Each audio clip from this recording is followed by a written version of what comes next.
Welcome back to my channel recipe talks and vlogs. ఎప్పుడు ఇడ్లీ దోశ తినాలంటే bore వస్తుంది కదా, అందుకని ఇలా అప్పుడప్పుడు మసాలా ఓట్స్ చేసుకొని తినండి. నోటికి టేస్టీగా ఉంటుంది అండ్ తక్కువ టైంలో చాలా ఈజీగా చేసుకోవచ్చు. ఓట్స్లో ఫైబర్, ప్రోటీన్ ఎక్కువగా ఉంటుంది, కొలెస్ట్రాల్ తక్కువగా ఉంటుంది, సో ఈజీగా డైజెషన్ అవుతుంది.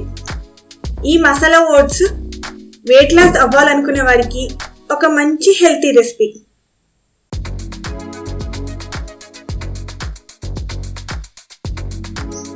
మసాలా ఓట్స్ కోసం ముందు ఒక ప్యాన్లో 1 టేబుల్ స్పూన్ ఆయిల్ వేడి చేసుకొని 1 టీ స్పూన్ సన్నగా తరిగిన వెల్లుల్లి మరియు 1/2 కప్ ఆనియన్స్ వేసుకొని ఫ్రై చేసుకోవాలి.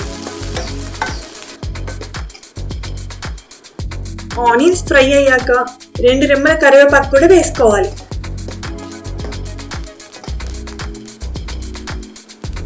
ఇప్పుడు 1/2 టీ స్పూన్ పసుపు వేసుకొని కలుపుకోవాలి.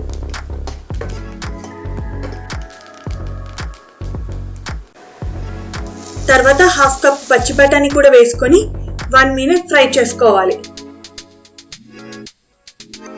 ఇక్కడ మీరు బఠానీ ఒకటే కాదండి, క్యారెట్, బీన్స్ ఇలా మీకు నచ్చిన వెజిటేబుల్స్ యాడ్ చేసుకోవచ్చు. బఠానీ పచ్చి వాసన పోయాక 1 కప్పు పుల్లని టమాటా ముక్కల్ని మాత్రమే వేసుకోవాలి. తర్వాత మూత పెట్టి ఉడికించుకోవాలి. టమాటాలు సగం ఉడికిన తర్వాత రుచికి సరిపడా ఉప్పు వేసుకొని మగ్గించుకోవాలి.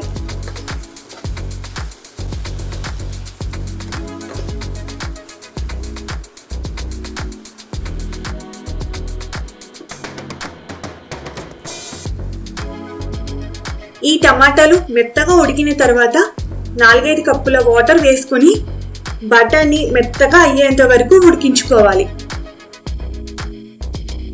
ఇప్పుడు మరుగుతున్న వాటర్లో 1 కప్పు ఓట్స్ వేసుకొని ఉండలు లేకుండా కలుపుకోవాలి.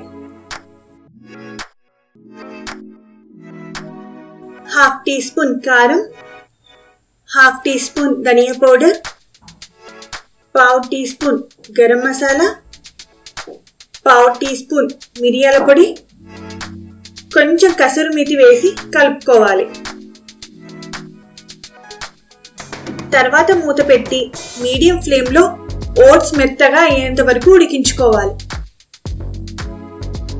ఫైనల్గా ఓట్స్ ఈ కన్సిస్టెన్సీలోకి రావాలి. ఓట్స్ మరీ బిగుతుగా అయితే మాత్రం కొన్ని హాట్ వాటర్ వేసుకొని 2 నిమిషాలు ఉడికించుకోండి. మన ఓట్స్ రెడీ అయ్యాయి కదా, ఇప్పుడు స్టవ్ ఆఫ్ చేసి కొత్తిమీర వేసి కలుపుకోవాలి. చాలా సింపుల్ అండ్ ఈజీ రెసిపీ కదా. ఎప్పుడైనా సరే కొంచెం చట్పటాగా తినాలనిపిస్తే మాత్రం ఈ హెల్తీ రెసిపీని ట్రై చేయండి.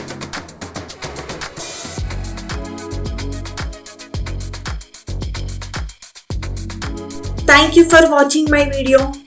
ఇలాంటి మంచి హెల్తీ రెసిపీస్ కోసం నా ఛానల్ని లైక్ చేయండి, షేర్ చేయండి అండ్ సబ్స్క్రైబ్ చేసుకోండి. అండ్ నా ఛానల్ నోటిఫికేషన్ కోసం బెల్ ఐకాన్ ప్రెస్ చేయండి. అన్నట్టు కామెంట్ చేయడం మర్చిపోకండి.